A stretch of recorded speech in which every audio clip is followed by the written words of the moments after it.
was frozen. The lawyer's lips were moving, but all I heard was the clock, a slow ticking that drilled into my skull. Claire slid a folder across the table, her fingers steady, her eyes steady like she had rehearsed this moment 1,000 times. "You were never his real son," she said softly, almost like an apology. The room tilted. My uncle leaned forward, my cousins whispered. The lawyer cleared his throat and fumbled his pen. I stared at the folder, my name on the first page, my birthday, a few cold numbers, and a line that cut through everything I thought I knew. Probability of paternity 0. I remember the way the window glass held a smear of rain, like the sky itself was tired of holding back. That was the moment everything changed, but it wasn't where my story began. I came home 2 weeks earlier, a suitcase, a wrinkled suit, a face I barely recognized in the mirror. My father was gone, a quiet finality after months of breath that rattled at night. The house felt different. Rooms, colder stairs, steeper hallways, narrower, as if the place had been holding its breath for too long. Relatives moved like shadows, plates clinked, polite voices layered over old grudges. Claire kept her distance, not unfriendly, not warm either, just careful. We had lived in a careful peace for years, a rhythm of hellos and how was your day, never quite a family, but not strangers either. At the viewing, my Uncle Robert clasped my shoulder too hard, a squeeze that felt like ownership. He said your father left everything in order. He said the lawyer will be fair. He said a lot of things, and none of them sounded like comfort. Mrs. Grant, the neighbour, pressed a paper cup of tea into my hand, said he was a good man, said some truths come late, said I should keep my feet under me. I asked what she meant. She patted my cheek like I was still 10 and told me to eat something hot.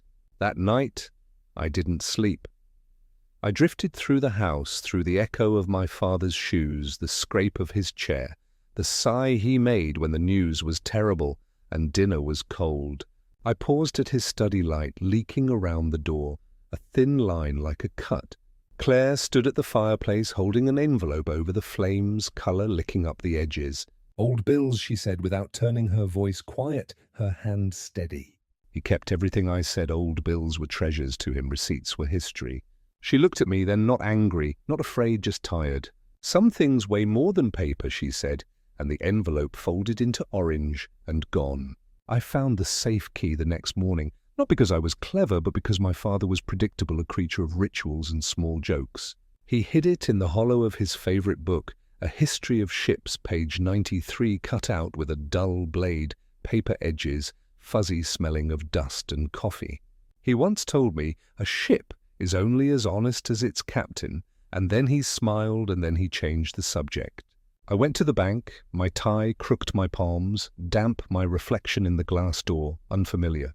The safe deposit box held a watch, a folded letter, a photograph of me with my father on the fishing pier, my hair stuck to my forehead, his hand on my shoulder, both of us squinting into the sun. The letter began with my name, ink, a little shaky lines pressed too hard into the page. "If you're reading this, I ran out of time," he wrote. I wanted to say more, while we could look each other in the eye, but I always waited for a better moment, and the better moment never came. "Blood tells only part of the story," he wrote, and then he crossed out a sentence, and then he wrote, "You are my son because I chose you every day." I folded the letter and put it back, kept the photograph in my pocket, kept my breath, even as the room narrowed. When I left the bank, it was raining, a plain, steady rain, the kind that makes people talk softer.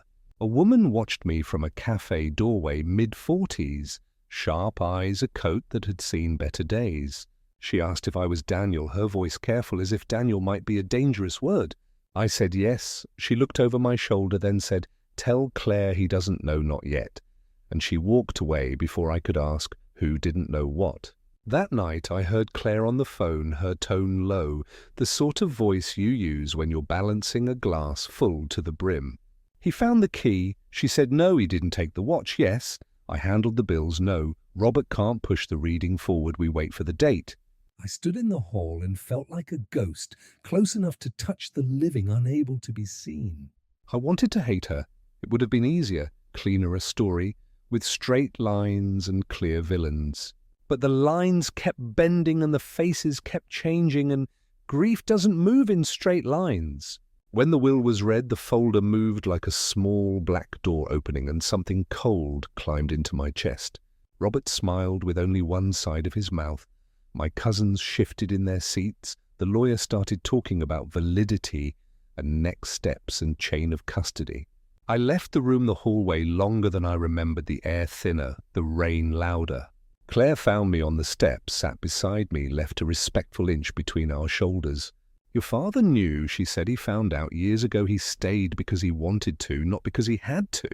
I said, "How long have you known," she said, "since the second spring, back when you were still afraid of thunder and pretended you weren't?" I wanted to ask 100 things I wanted to say, 100 unkind things I wanted to stand up and leave and never come back. Instead, I asked, "Who was the woman at the cafe?" And Claire's shoulders lifted, then fell. "Someone who used to work for your father." She said, "Someone who thinks secrets are a kind of currency." Robert moved fast. He called me the next morning, used the voice of a man who has decided he is already right. He said, "We can settle this quietly." He said, "Sign away your claims and I'll make sure Claire doesn't fight you for personal items." He said, "The house is too big for you anyway." He said, "Men like us understand how to be practical." I said, "Practical like turning grief into leverage." He said, "Practical like keeping the family from embarrassment." He said, "Don't be dramatic." I hung up and my hands were shaking, not from fear, from anger that had nowhere to go. Mrs. Grant found me in the yard, handed me a tin of cookies, said, "You look like you haven't eaten," said your father kept coming by even when his legs hurt, said he always asked if the hydrangeas were too close to the fence. She looked at the house, at the drawn curtains, at the cars parked like arguments along the curb. "Not all blood is kin," she said, "and not all kin are kind." I asked her if she knew. She didn't answer. She just pressed my fingers around the tin and told me to sleep with the windows cracked for fresh air. I tried to keep my head clear. I tried to think in straight lines. I put the watch on because my father would have wanted time to feel like a thing I could hold. I went back to the study to look for whatever Claire had burned, which is never how that works. You can't unburn a thing. You can only look at the ashes and guess. I opened drawers, ran my fingers into the seams of the desk, found dust-old paper clips, a photograph tucked beneath the liner. It was my mother, younger than I remembered, holding me on a porch, my father in the background, turning toward us a smile that looked like hope and worry at the same time. On the back of the photo would date a single word: forgiveness. The woman from the cafe appeared again on the third day when the clouds finally broke and the sun made everything too honest. She was waiting by the gate, hands in her coat pockets, eyes on the upstairs window. I said, "If you're going to keep appearing, you may as well tell me your name." She said, "Elena." She said, "I worked for your father." She said, "I typed letters he didn't send and filed papers he didn't want to look at." She said he suspected Robert of moving money. She said there were transfers your father didn't authorize. She said Claire tried to stop him and failed. She said Robert had friends who knew which lines could be crossed quietly. I asked, "Why tell me this now?" She said, "Because the dead don't get to finish their sentences and someone should help them try." She handed me a flash drive, said, "Don't plug it in at home," said, "Go somewhere loud, somewhere with too many people and terrible coffee." I thanked her. She shook her head like thanks was the wrong currency. Then she said, "Your father loved you, not the way men say that when they're trying to look good, but the way men live when they mean it." I went to the downtown library, a place that hums softly with 1,000 unspoken things plugged in. The drive opened a folder marked Receipts. There were scans of statements, emails with terse subject lines, a spreadsheet that mapped dates to amounts to shell companies that felt like shadows wearing names. Robert had been siphoning for 3 years, smaller amounts at first, then larger, as if testing the water with one toe, then stepping in up to the waist.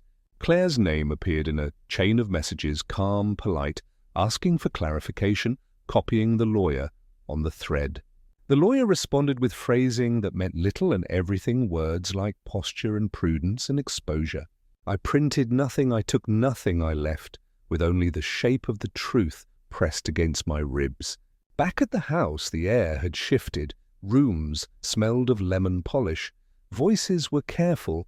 Robert sat at the dining table like a man about to announce a new law.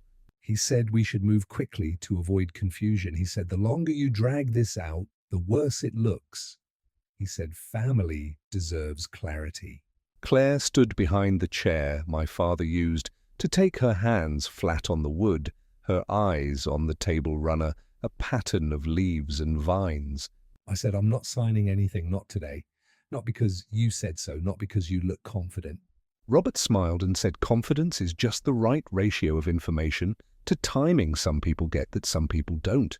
I asked him if siphoning is a kind of confidence, if moving money into shadows is a kind of timing, if the word family means what he thinks it means.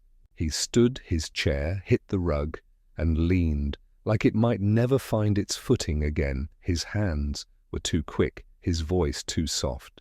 Carefully said we can still be kind about this. Claire stepped between us, not touching either of us, but the air felt different once she did, like someone had opened a door in a stuffy room. Enough, she said, not to him only, not to me only, but to the whole house. That night, the storm finally came, not the polite rain from before, but a heavy sky emptying itself thunder that made the window frames quiver, lightning that threw skeletons of branches against the walls. I lay awake and listened to water find old paths along the gutters. I heard footsteps in the study. I heard the safe door, a soft metal complaint. I moved quietly. Old floorboards tell on you. If you don't know which planks can hold a secret, I knew the ones that could. A figure bent over the desk, wearing the storm like a coat hair, damp shoulders set. Claire whispered, not because I was afraid, but because her name felt like a question. She turned, held a bundle of papers, closed her face, lit briefly and cruelly by lightning. He kept a second will, she said, voice, steady in a way that made me believe it had cost her a great deal to steady. He didn't file it. He didn't want to turn this into a fight while he was still breathing. He wanted to keep the peace he could keep. She laid the pages on the desk, smoothed the corners, showed me my name, showed me the house, showed me a line that read, "This bequest is made with full knowledge and without condition of blood." Thunder rolled old windows, shuddered water, found the edge of the sill, and fell in a slow bead to the floor. You could have burned this too, I said, my voice calmer than my heart. You could have walked away with the easier version of me. She closed her eyes, a long breath out, then in. I changed your diapers. She said, I sat with you through fevers and nightmares and science projects that should have been started a week earlier. I taught you how to iron a shirt before your first interview. I told your father to forgive himself when he failed you. I didn't marry a paycheck. I married a man and the boy he loved. The storm softened toward morning clouds. Frayed light came back in a cautious way, the kind that doesn't promise more than it can give. I took the second will to the lawyer, watched his face move through surprise and caution, and calculation, watched him choose the words that might keep him out of court and still on the right side of the truth. He said, this complicates things. He said, we need to authenticate signatures. He said, Robert will contest. He said, prepare yourself for a long season of being called a liar by people who call themselves family. Eleanor called me to meet at the park. Children yelling on the swings, dogs dragging owners toward whatever smelled most interesting, life happening like it didn't know my world was fraying. She said the lab that ran the test has a manager who owes Robert a favor. She said chain of custody can be a flexible idea when money is involved. She said do your own test quietly with a lab that would rather go bankrupt than be interesting. I hadn't wanted another test. I didn't want to open the window if the wind could take me apart. But I did it anyway, because sometimes the only way forward is through the part that hurts. I waited a week that felt like a year.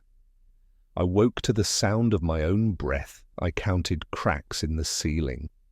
I walked to the corner and back until my shoes remembered every pebble. The envelope came light, as an accusation, white, thin, unremarkable, like the way a hand can look clean and still have done harm. I opened it at the kitchen sink because that's where you go when you expect to spill. The result was the same, no biological relationship, no twist that would make a prettier story. I stood there and let the truth be what it was. Then I felt an odd quiet, spread not peace but a kind of space where something else might one day live. I called Claire. She came without asking. Why put the kettle on, set 2 cups like a ritual that could hold us up? He knew, she said again, softly. He chose you. He chose both of us. He kept choosing on the days it was easy and the days it was not. Robert's filings arrived the next morning, thick envelopes that smelled like toner, and impatience petitions, and objections and phrases meant to be read aloud by men who like the sound of their own education. He claimed undue influence. He claimed fraud. He claimed Claire had manipulated a grieving man. He claimed I was a stranger, trying to live on a dead man's kindness. The house filled with boxes, with copies, with sticky notes that tried to map chaos into a path. I talked to people I had avoided for years, my father's old fishing buddy, who swore he had never seen him smile wider than when I caught a sunfish with a hook. Too big my 6th grade teacher, who remembered the day my father sat through my science fair and clapped the loudest for a volcano that barely burped. Elena found a memo, a typed note with hand edits in my father's cramped script, a plan to restructure accounts, a timeline, a note at the bottom that read, "Ask Claire to sign. She'll remind me about the tax filing." We met the lawyer again. He rubbed his temples, said Robert's case is bluster with documentation, said bluster can win. If the documentation is heavy enough, said we need more than sentiment. He asked me if I wanted the fight or the quiet. He asked whether I wanted to keep a house or keep my sleep. I told him I wanted what my father wanted, and the problem with dead men is that they leave you sentences that end before the last word. The preliminary hearing felt like a polite duel, men in suits, trading words the way fencers trade touches, points scored for posture, not blood. Robert looked like a man at his own birthday expecting a cake large enough to make everyone clap. Claire sat beside me, hands folded, her face open, not a mask, just a willingness to be seen as she was. The judge listened, asked for clarity, asked for fewer adjectives, asked whether the second will had been witnessed, asked whether my father's signature matched his past filings. The lawyer produced affidavits, photos of past documents, a handwriting analyst who spoke in careful, measured phrases like a man walking across ice with his hands in his pockets. We left with no decision, with new deadlines, with nights that got shorter and mornings that came too quickly. I think about my father in the small hours, his laugh, his silence, the way he would reach for my shoulder when crossing a street, even when I was taller than him, a reflex he'd never unlearned. I think about Claire coming into our house when I was 10, not trying to replace my mother, not even trying to be anything in particular, just present, just steady, just the kind of person who remembers how you take your tea. I think about Robert as a boy because men are boys with paperwork. I wonder what he wanted that he never got, what story he tells himself to make his hands feel clean. The second hearing came with sharper edges. Robert's lawyer brought witnesses who had practiced their lines, men from the club, who said my father was confused last winter, who said he called them the wrong names, who said Claire signed checks while he stared out the window. Our side brought the hospice nurse, a woman with calm in her bones, who said he was lucid for long, careful stretches, who said he asked her to write down the dates of his best days so he could do hard things on those days, who said he laughed when the kettle whistled like a train. We brought the notary who stamped the second will, his ledger, with the date, his memory of my father, insisting on reading each page aloud, not because he didn't trust us, but because he wanted to hear the words land in the room. Robert stared at me in the hallway after, said you think you can win because you have a story, said stories are cheap, said paper is what matters. I said our paper is honest. He said honesty is a hobby for men who can afford it. Elena sent another file audio, this time a muffled voice. A meeting in a parking garage, because of course it had to be a parking garage. Robert telling a man he would make the test, go his way. Robert saying, "Chain of custody is a chain with lots of links." Robert laughing a sound like a fork against a plate. The lawyer listened twice, then called the district attorney, then told me not to expect redemption to arrive wearing a robe and carrying a gavel. "Sometimes it comes in parts," he said, "and sometimes the parts don't look like justice until you hold them in the right light." The judge admitted the audio for context, not as proof of everything we wanted, but as proof that questions existed where Robert swore there were none. Robert's smile lost its edges, not gone, just chipped. The woman from the cafe, Elena, stopped coming by, sent her last message, said, "I've done what I can," said, "Take care of the house with the hydrangeas close to the fence."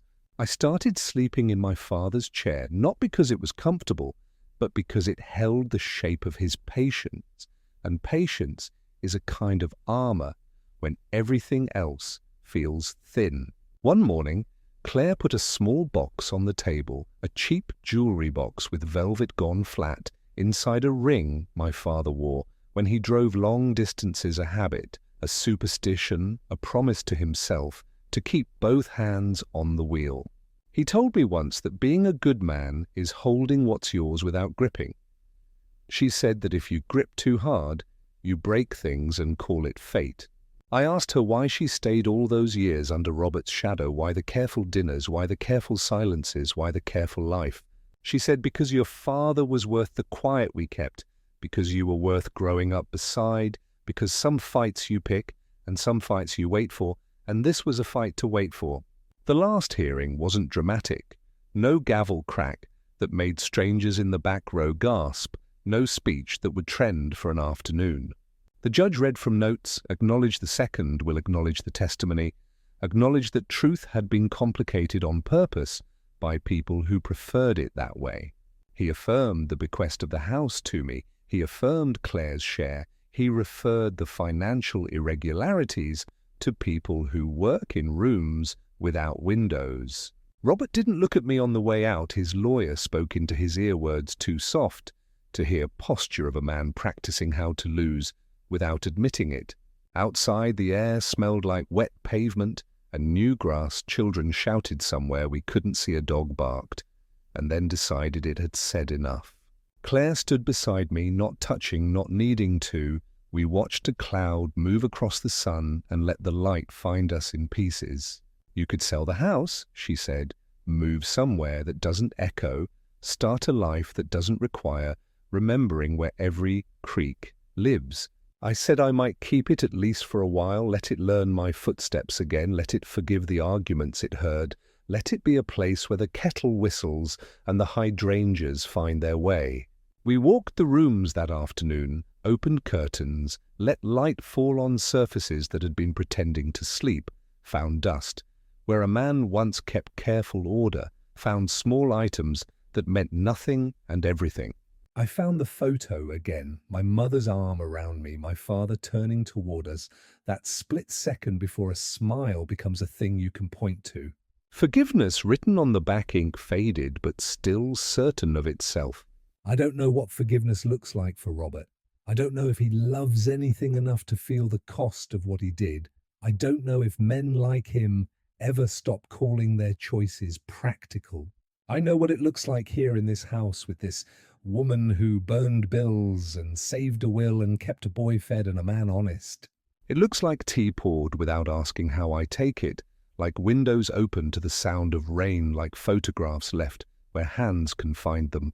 I was never his real son, not by the measure of people who count molecules and call it love, but I was his son in all the ways that survive the counting.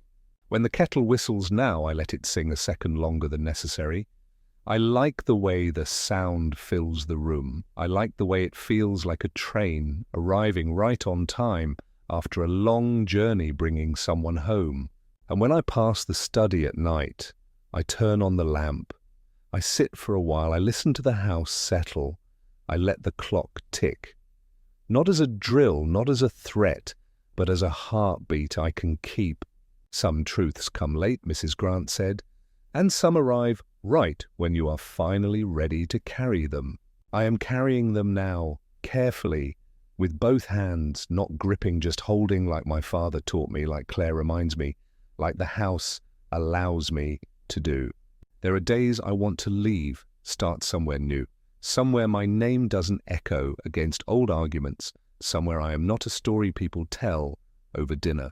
There are days I want to stay, paint the porch, trim the hydrangeas, fix the step that creaks, learn the recipe for the roast my father ruined every January and insisted he had nailed. Both lives feel true. Both lives feel like something he would bless. Both lives begin in the same place with a house that knows my footsteps and a woman who set down a folder and told the truth, even when it sounded like a knife. "You were never his real son," she said, and all the breath left my body. And then the breath came back slowly, steadily, not because the words changed, but because I did, because I learned that real is a word people use when they are frightened of what love makes possible.